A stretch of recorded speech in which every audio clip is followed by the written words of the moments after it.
Senator Natasha Akpoti-Uduaghan says she has broken no law by holding a homecoming rally.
Senator Natasha Akpoti-Uduaghan says she has broken no law by holding a homecoming rally in our base, despite government and police asking her to cancel.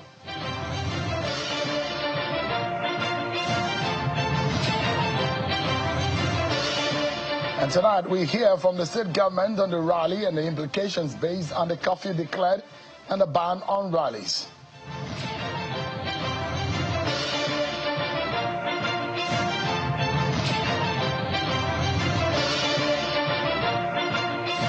Hello everyone, welcome to the program. This is Politics Today live on Channels Television. I am Sean Akimale here in Abuja. Tonight, our attention is about the politics of Kogi State. Senator Natasha Akpoti-Uduaghan, the state government, the legality of the law regarding the politics of association, or the law of freedom of association or freedom of movement. Tonight, we're going to dig into a whole lot. So sit around, everyone, and let's get talking. First, let me serve you with your political roundup stories.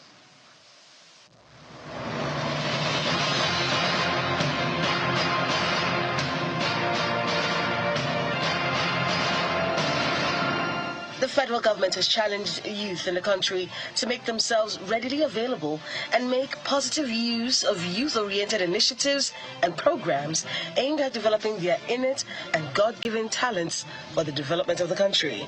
The Minister of Communication and Digital Economy, Mr. Bosun Tijani, made the call in Abeokuta, the Ogun State capital, while commissioning a Community Information and Communication Center donated by the National Information Technology Development Agency. There's a strong shortage in technology workforce all over the world. A lot of the developed countries have aging population, and they're not giving birth to kids. But in Nigeria, the average age is 16.9. Our young people are being projected to becoming the workforce of the future, not only for Nigeria.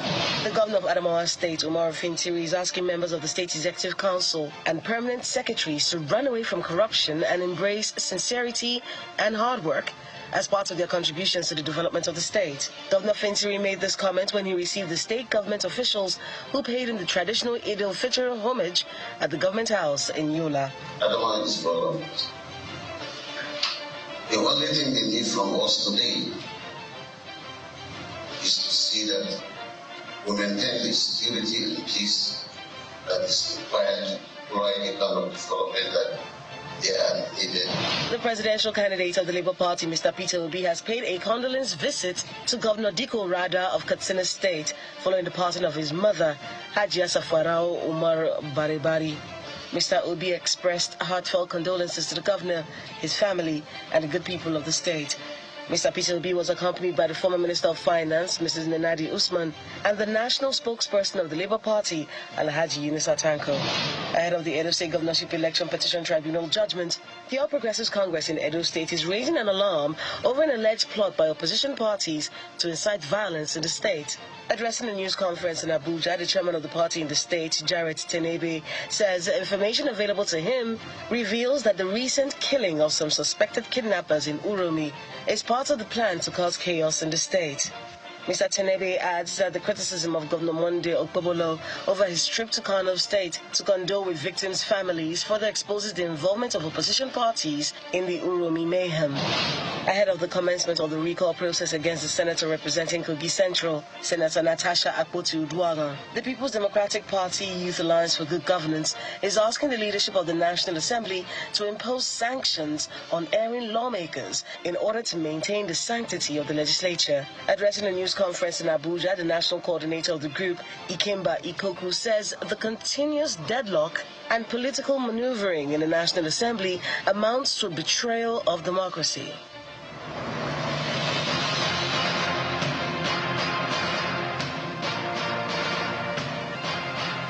Thank you so much, everyone, for staying with us. The issue of the right to hold rallies, the freedom of association, freedom of movement, comes to light on our program tonight.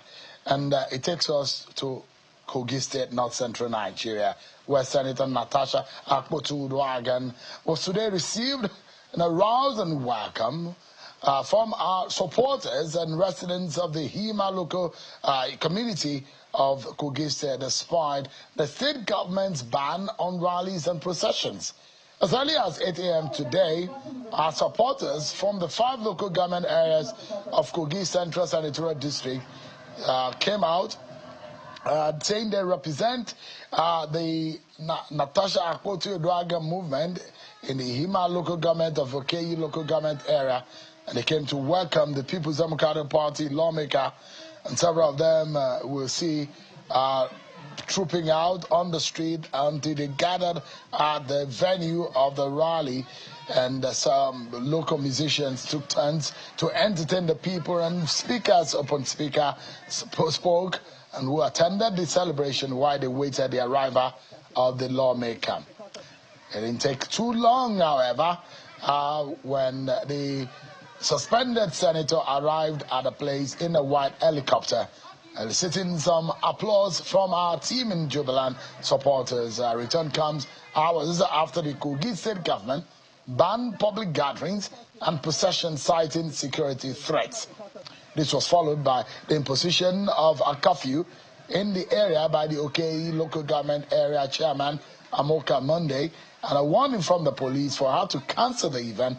As part of warnings, the lawmaker told the crowd of supporters that no one can stop her from coming up. Don't forget that Senator Natasha Akpoti-Uduaghan was a few weeks ago suspended from the Senate for 6 months over issue of misconduct on the floor. She has since come out to allege sexual harassment by the Senate's President, Godswill Akpabio, on her, and the case, most of the matter have now been in court. Let me allow you to listen to Senator Natasha Akpoti-Uduaghan on the podium.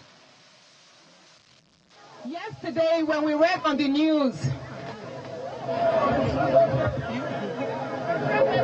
that rallies, gatherings will not be allowed, that roads will be blocked, convoys leading into the states will not be allowed, I knew that we were the targets. But then I said, this is not political season, this is not campaign time. We are not having a rally. This is just me, the senator representing Kogi Central, coming down to have people to celebrate this festive time, the Salah, with you. And there is nothing wrong in that. I am breaking no law. This is Nigeria. We have the right to be free, to express our choice in gatherings and celebrations. All right, that's Senator Natasha Akpoti-Uduaghan on the podium saying she has broken no law. This is Nigeria. She can't be afraid of anyone, and she's got the right to come home to celebrate with our people. Now, there is a background to all of it. So there are 3 layers of authorities saying do not hold the rally. First and foremost, the state government came out to say there will be a ban on processions, rallies, and any kind of public gatherings because of security intelligence and reports that they've heard, then followed by the police saying that rally has to be cancelled. Advising the organizer to say, look, cancel it. And of course, we now heard that the local government chairman of OKE has said there will now be curfew in the local government area, meaning that there will be no movement. But of course, this is what has caused that. There was a flyer flying around from Senator Natasha Akpoti-Uduaghan indicating that there will be a program or an event to that effect. It's called the Homecoming. Well, this homecoming has turned out to be another furore in the all political issues relating to the Kogi Central Senator and the politics of Nigeria.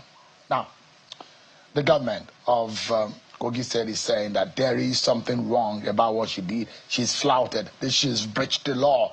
I'm being joined by the Commissioner of Information in Kogi State, Kingsley Fanwo. It's live for us virtually from Lokoja. Thank you so much, Mr. Fanwo, for joining us tonight on the program. Thank you very much, Seun, for having me, and thank you, viewers around the world. Let me begin. The senator said it clearly that she's a Nigerian. She's a senator representing our senatorial district, Kogi Central Senatorial District. She's not afraid of anyone, and above all, your worry in the statement you released earlier today that she has breached the law. She said she has broken no law. Thank you very much. Let me clarify this very clearly. Despite very deliberate attempt by the media to make the whole thing look like it was targeted at a single and a particular person. There was nothing like that. The security protocols and the directives that were issued yesterday were basically to ensure security in the state. We are having issues in about 3 places, including in Kogi West, in Kogi local government area to be specific, where as a result of crisis resulting from fishing ponds, 2 people have already been killed, and security have been deployed there. In Kogi East, especially in Njema district, where we are having communal clashes, people have also been killed, and we are taking security, we are going through a lot of security procedures in those places to arrest the situation. In Kogi Central, we also had intelligence that some political rallies, political and religious rallies, would lead to skirmishes, which may go into a very full-blown crisis. Because of this, the state government issued a statement banning all sort of rallies in the state. Even the issue that had to do with convoy was because we did not want people to import unauthorized people in the name of security operatives into the state to fuel the crisis that we are trying to manage. That was the situation. So nobody is saying that it is a law, it is a directive, it is a statement of the state government which has been flouted. And the statement was issued to ensure security. And if you listen to her today, you will understand that those who gave the intelligence were very correct. So when you say they were very correct, was there any kind of skirmish that came out of that event? It is not about having skirmish from the event, but from the bogus, inflammatory and inciting statements that came from her mouth. For instance, if you face the people of your senatorial district and you are telling them that people have been contracted to kill you, and you are mentioning names of the Senate president, the former governor, and the current governor being complicit, that is inciting. And that is how crisis, full-blown crisis, that's how they start. So it is very clear that they definitely got it very right with the security report. if not for efforts by the state government to calm frayed nerves and to ensure that some militants were not imported into the state, then we will not be saying what we are saying here today. You said in your statement earlier today that the senator violated the state government's ban on political gatherings. Can you explain more on what you meant in that statement by that? Thank you very much. From the videos I saw a procession into her place where they were singing all kinds of inciting songs. Then I saw her also addressing supporters, making frivolous, bogus, and dishing out all sorts of lies to incite the people against the government, including alleging the governor of the state, His Excellency Alhaji Ahmed Usman Ododo. All right, Mr. Kingsley Fanwo, some issues, glitches with the network connecting. I hope there is no ban on the network in Lokoja. Let's get back. I guess you can hear me now. I was worried if there was no curfew on internet usage, or there is no ban on internet usage in Lokoja, the way you've placed the ban or the curfew on movement and procession. Go ahead, please. Okay, thank you very much. What I said was that I saw a procession. I saw a procession into her residence.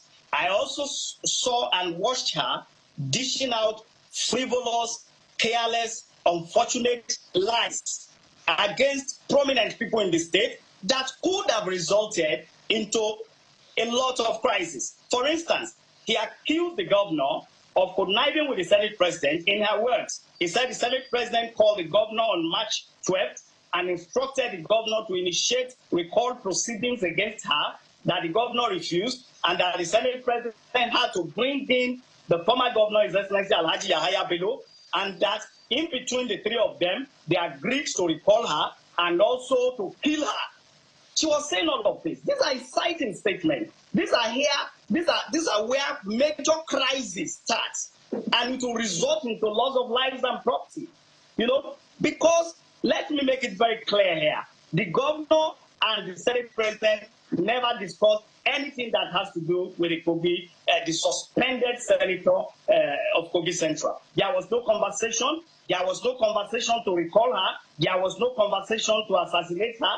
So all those things were to incite the people and cause violence in Kogi Central. Let me ask you quickly, Mr. Fanwo, and I ask you if you think that she has violated any law. She said she's done nothing wrong. In the eye of the law and from the perspective of the Kogi state government, has Senator Natasha Akpoti-Uduaghan committed any offense? Yes, she has committed the offense of having a procession when the state government, acting on credible intelligence, directed that there should be no procession. She also addressed a rally. She will call it homecoming to greet her people about Salah. Where did they talk about Salah there? All her address were political, to incite the people against constituted authorities at the federal level and at the state level, to create panic and tension and ensure that there is violence. That was just what happened today. So that's a clear violation of the statement and the directive of the state government. When you talk about the freedom of association has limitations. When your association is going to constitute danger and it is going to affect the rights and freedom of others, then such an association cannot be defended. So just a moment. So I just wanted you to establish to us whether or not, because when the senator says, I've committed no offense, but and you've just confirmed that she has committed an offense. Is that right? That's what you meant, that she has broken the law. She said, I've not broken any law, but you said she has broken the law. She has broken the directive, direction, policy, and the security protocol of the state government. He broke it. So what is the implication as far as Kogi state government is concerned? There were clear directives in the statement to security agencies to ensure enforcement. And now that we are seeing where some of those threats are coming from, From our intelligence reports show that there was going to be a major crisis as a result of some activities of unscrupulous personalities. And for her to come to the state and try to incite the people against the Senate president, against the former governor of the state, against the current governor of the state, we are leaving the whole thing to the security agencies that have been given the mandate to enforce it. It is not just only in Okene. Remember, we are also enforcing the same thing in Kogi local government area, where we are having issues that has to do with the fishing ponds crisis. We are also having issues at the Njama district in Kogi East, where two communities are having a lot of crisis among them. So it is not just about this. I'm very sure they will review it and take the necessary actions. But I've made something very clear. The governor had no meeting with the Senate president regarding the recall. You would listen. People came to your station to talk about the recall. And they said that the reason they are doing the recall is that she is not doing what they sent her there to go and do. So if you know the reason why you are being recalled, why are you pinning it on the state governor? Even when they were doing the processes, the governor was not even in the country. So it's very unfortunate that. So let me quickly ask. Sorry. So, as a lawyer, yeah. I think as an officer, I expect that the suspended senator should be very circumspect and careful in damaging the character, in assassinating the character of people. Let me ask you: has the governor, your principal, given any instruction or direction? And that is respect, because I asked for the implication from the Kogi state government point of view, and you said that yes, there will be implication. Has the governor, Governor Usman Ododo, has he given any direction to that effect? It's different from having a very small child that you give food, you put food in his or her mouth. It is different.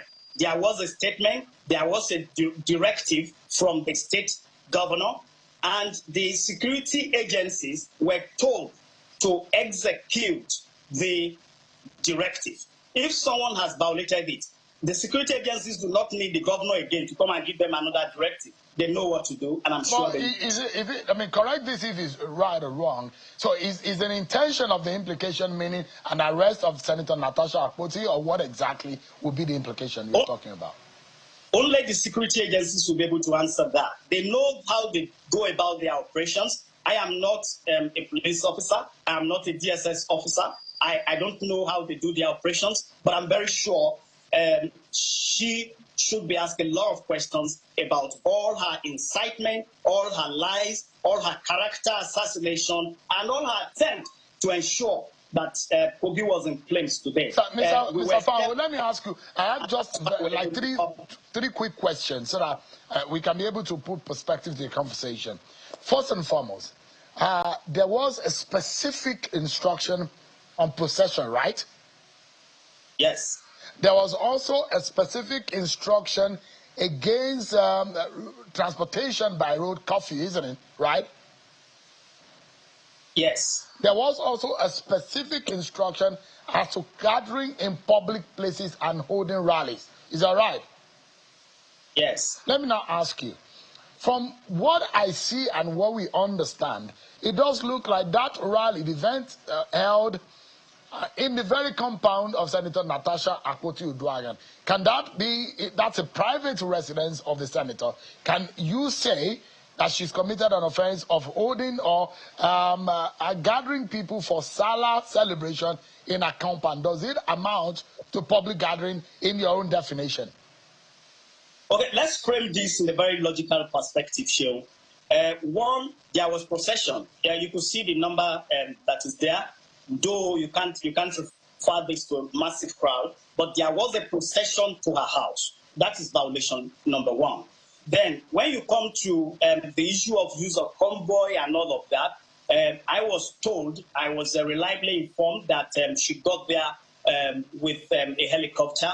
That was not violated. But a rally is a rally. It doesn't matter where you are doing it. Whether you are doing it in a public place, whether you gather people in front of your house, a rally is a rally. And what can the state government say that someone has committed offense for merely celebrating Salah in his or her compound? what we are saying, it is not an offense. There were a lot of people who celebrated Salah in their compound. But did you see them gathering crowds to be alleging that the Senate president has ordered for assassination, or the former governor, or the current governor? Did you see them doing that? So they are different. You can't be comparing the two. And if the law says don't steal and don't limit people's maybe freedom of speech and all that, if someone violates 2 of 10, the person has violated. So we should be talking about the violation and not what was not violated. So if you are picking out Senator Natasha Akpoti-Uduaghan, she did not move by road, which does not violate the instruction. She flew into that place, which does not amount to any breach based on the direct specific instruction. She was in a compound, and it doesn't look like she led the procession, if there was one, or any kind of rally into that compound. Also, if in your definition, this is a rally, she said it's a Salah celebration in a compound. But the big question here, Mr. Fanwo, is that with the kind of crowd that is seen in Natasha Akpoti-Uduaghan's house today, who are the people that are behind our recall? If this kind of crowd are also our supporters. Okay, let me start from here, Shion. We both read law. I can understand if you want to be the suspended senator's advocate here. It is not an issue.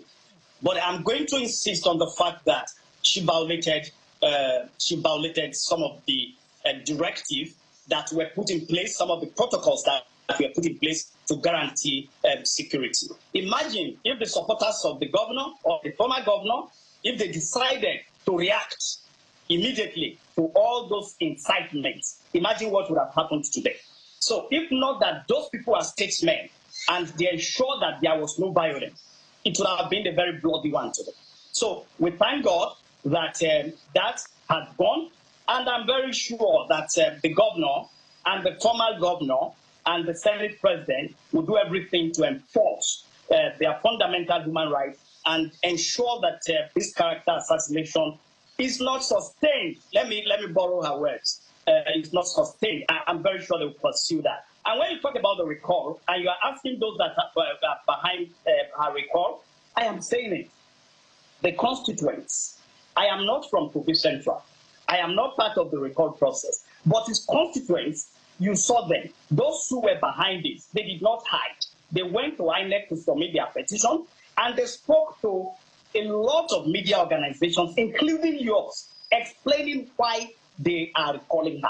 So why are you asking those that are behind it? They are not hiding their faces. They are out there. So I asked a question as a journalist, Mr. Fanwo. I know you are a politician. I'm not. Yes, asking question that has a legal implication is part of the job, just to get your perspective in what, and I know that Senator Natasha has all the money to be able to get lawyers who are more experienced than the knowledge that I have in law. But I'm just asking you a question.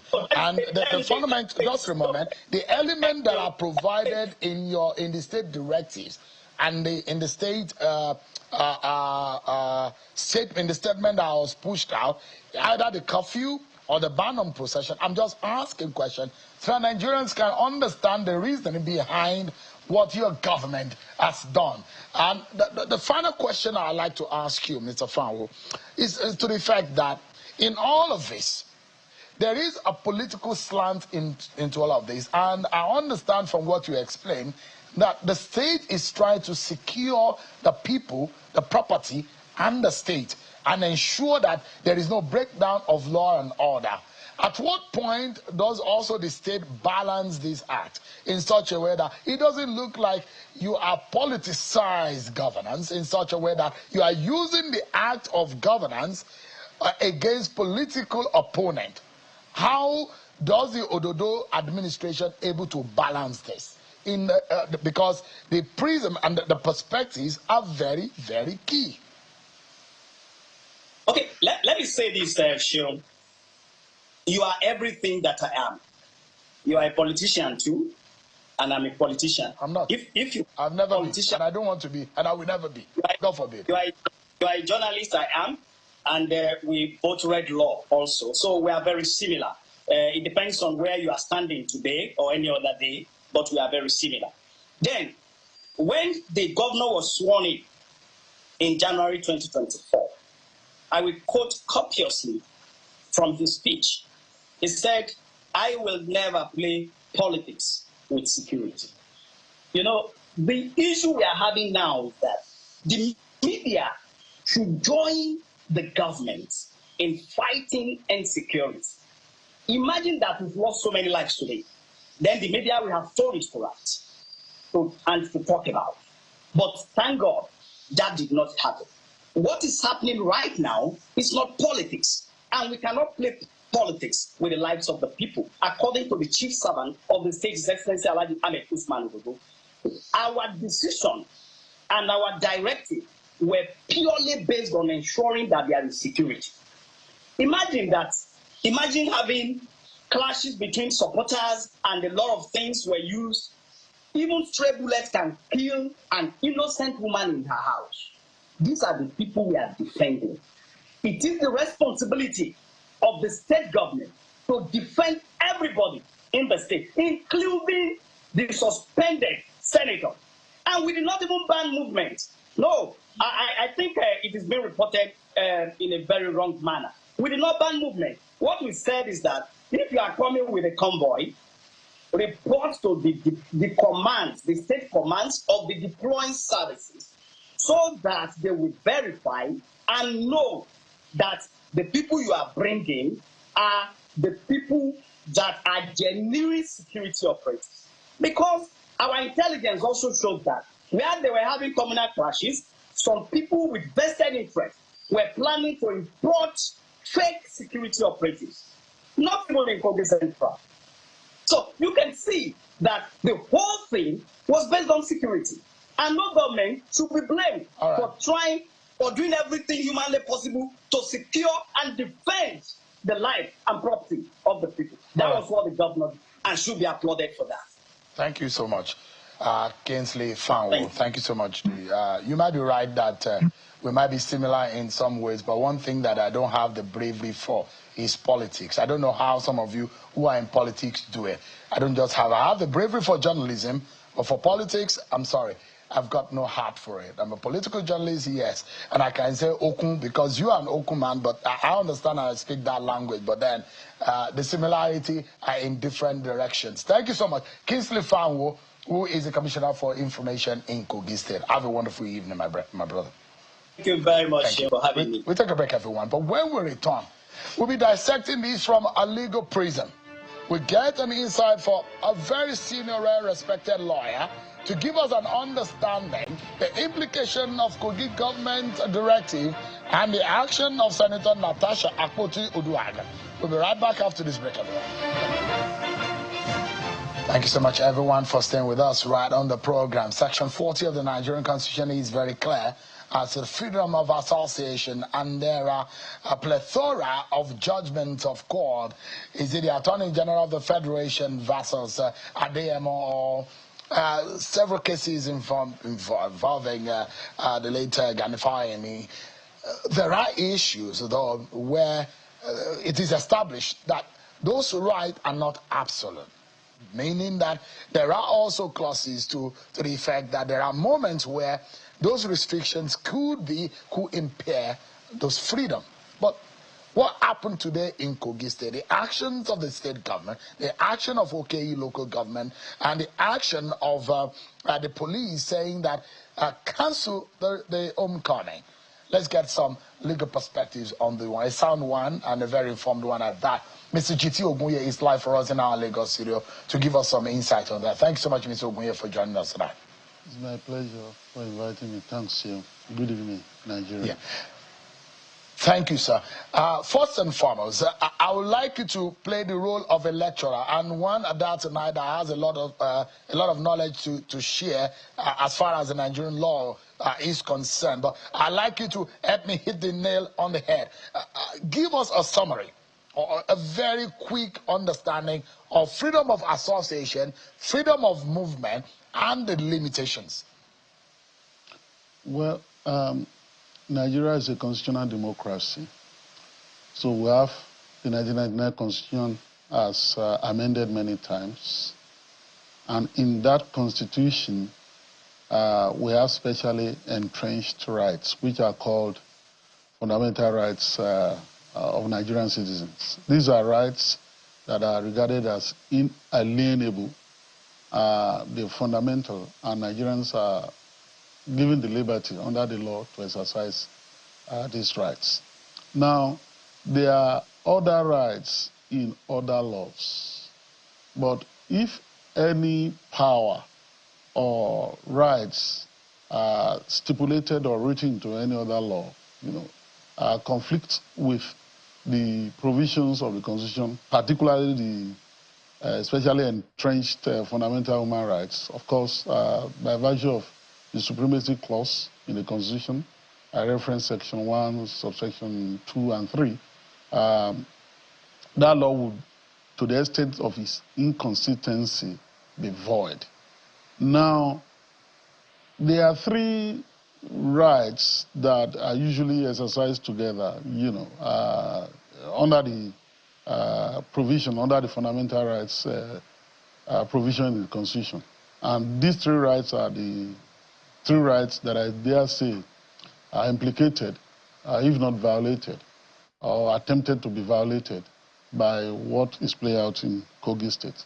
The first is Section 39, the right to freedom of expression and the press. Nigerians have the right to express themselves. The expression may take many forms, including wearing, clothes, doing some things, not just verbal utterances. It includes written works, etc., etc. And now we have the social media.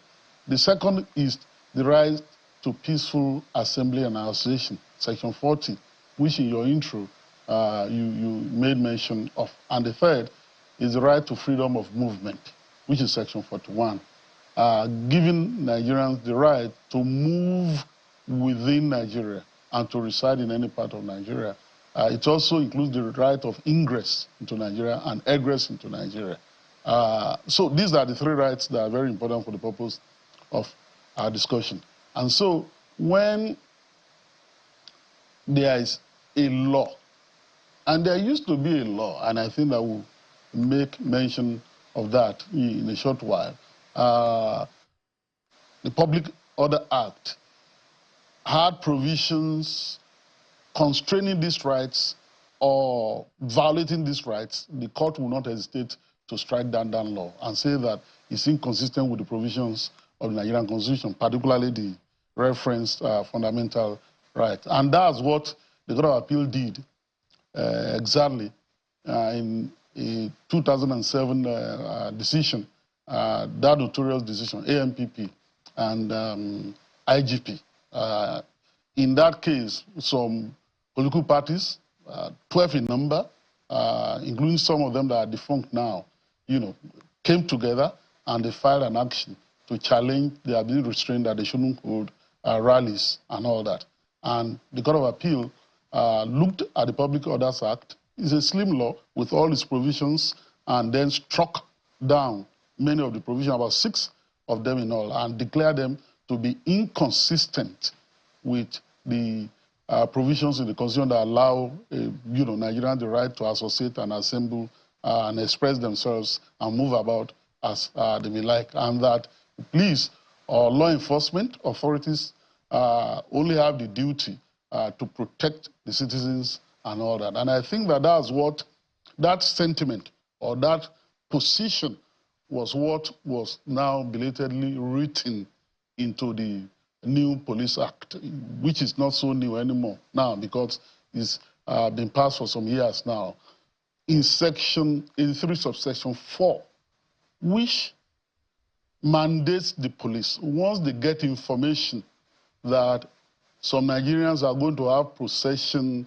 they are going to conduct marches, or they are going to conduct rallies that the police have a duty to go there and protect them. I think that it was that position of, in that case, that the legislature deemed it fit to enact into that section. Now, finally, generally, there is a provision in the Constitution, and that's Section 45, that provides for derogation.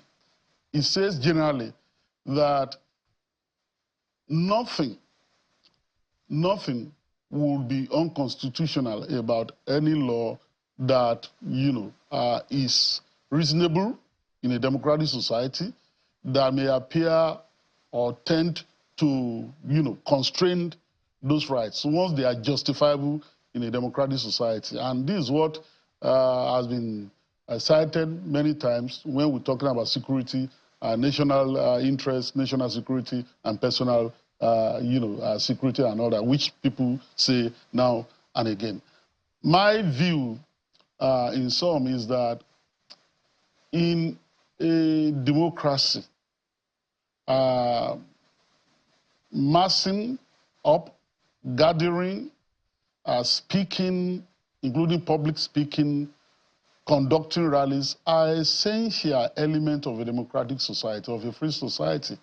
And so, government, without reason, government at any level, shouldn't be too eager to constrain this, except there are good reasons and justifiable reasons and lawful reason, solid legal ground to constrain this right. I listened to your interviewee speak about the suspended senator violating an instruction.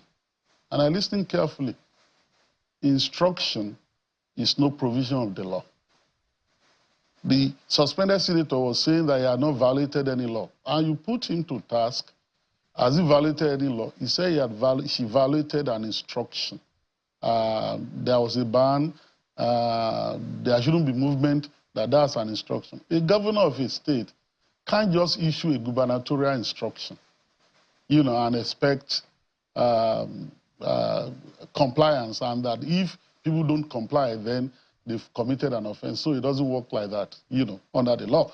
There could be some exercise of emergency powers, even without formal declaration of a state of emergency in a particular state. For example, if there's a breakdown of law and order, actual breakdown of law and order, there is a crisis, burning, arson and looting and all that, and to ensure that people stay indoors and are locked down so that there will be no continuation. Curfew may be imposed, movement may be restricted, and so on and so forth. But, in normal times, you can't just say, I'm relying on security reports, and so I'm giving a ban gubernatorially, and that once that instruction, quote unquote, is violated, then it amounts to violating the law. Yeah. Mr. Ogwe, let me jump in quickly. And thank you for the background. And I think it suffices to give us an understanding of where we are coming from as a people, as far as the jurisprudence on the freedom, the section 39, 40, and 41 of our Constitution is concerned, because it affects the matter of which we are considering tonight. But I will also like everyone, you mentioned a very notorious case. I'd like everyone to look at it. I love to look at cases from the trial court to the appellate court to the very point at the Supreme Court, because it's always very important to understand the debate that brought the Supreme Court to that very sound decision in law. At the appellate court, which was a case delivered in December of 2007, the part of the debate was whether or not you need a police permit and a police authority to be able to hold a rally or a gathering. And the Supreme Court has rested that matter to say wherever a rally is going on, you have to go and ensure order and peace. Now, Mr. Oguye, let me take you one after the other. First and foremost, I'll take you to what the government of Kogi State said. First and foremost, the government of Kogi State said that the rally based on information they have, and I'm going to quote what the government of Kogi State says. It says, quote, in view of this and effective immediately, the Kogi State government has placed a total ban on all forms of rallies, on public gatherings that have the potential to disrupt public peace. They went further to say this decision has been necessitated by intelligence reports indicating that certain individuals are plotting to infiltrate the state under the guise of organizing rallies, using fake security personnel to foment trouble and compromise the security of law-abiding citizens of RDS. While the government recognizes the constitutional rights of citizens to gather and express themselves, security considerations must take precedence in the interest of public safety. As such, no individual, group, or organization is permitted to hold any form of rally within the state until further notice. The instructions were clear. Mr. Oguye, based on the Supreme Court judgment and the extant laws and the Constitution of the Federal Republic, is the government of Kogi State right to have given that directive? You know, in our climb, government and government functionaries issue directives, give orders, and, make prescription. Our duty, and my call this evening here, is to say that in certain respects, what government officials take the liberty to do may not be legal, may not be lawful. I've just taken us through what has been decided in the past in this country. Let me state clearly here that I understand the issue of security in all situations, public order and public safety. As a matter of fact, it can be argued, and I'm not playing the devil's advocate, that given the facts of the matter, but I could see that, there is an attempt to play the ostrich here, that this suspended senator is not the one particularly being targeted, that this ban is for the public good and all that. But if we were to come into the open and come clearly and say this, there's a way in which it could be argued that, hey, this senator had an issue with the federal parliament, the Senate specifically, the suspended. She's been moving all over the world to give vent to her anger. She's been saying a lot of things, some of them not easily verifiable and all that. And so she says she wants to come to town. And so we have a duty as a state, because of the political differences, because of the fact that we have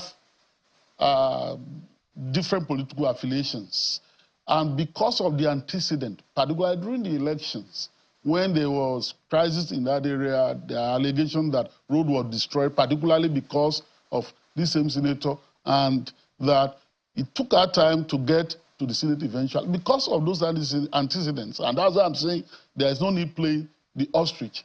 We have a duty as a state to ensure that there is security, including our own security, because we don't want any situation where a fifth columnist or an opportunist will want to intervene and cause violence and then target the senator and then blame it on the state government. So we will want to work with our team to then provide security on that occasion. Now, the state government is aware that some of the constituents of these senators are moving all over the place saying they want to recall her. So if people want to recall her from the Senate, doesn't she have the right to go to her constituent and explain to them why she should not be recalled?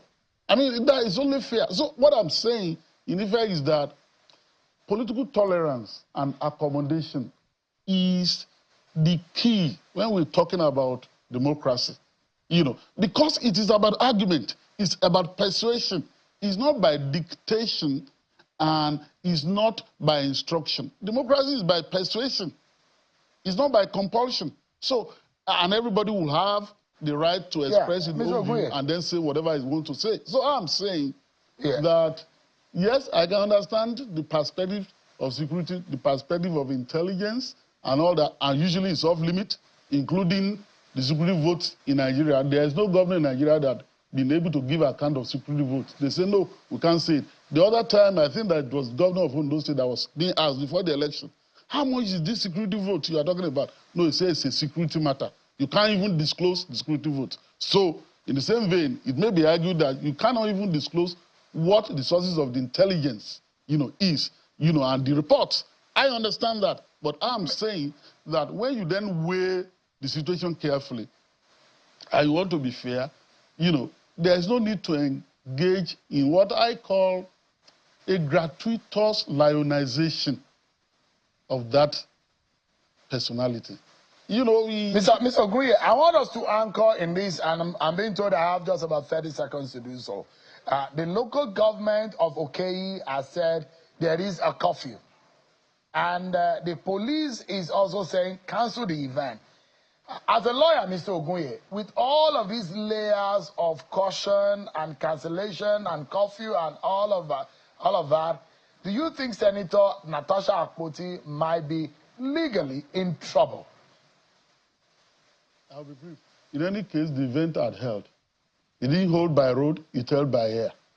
So, if the state government is saying that she's violated a law, it will be interesting to see the law that she's violated and whether she can be brought to justice. But I listen again to your interview carefully. You said the person violated an instruction. So, as a lawyer, I'll be interested in seeing a law being violated and in seeing justice being done to the violator and then to the state and to everybody in that state.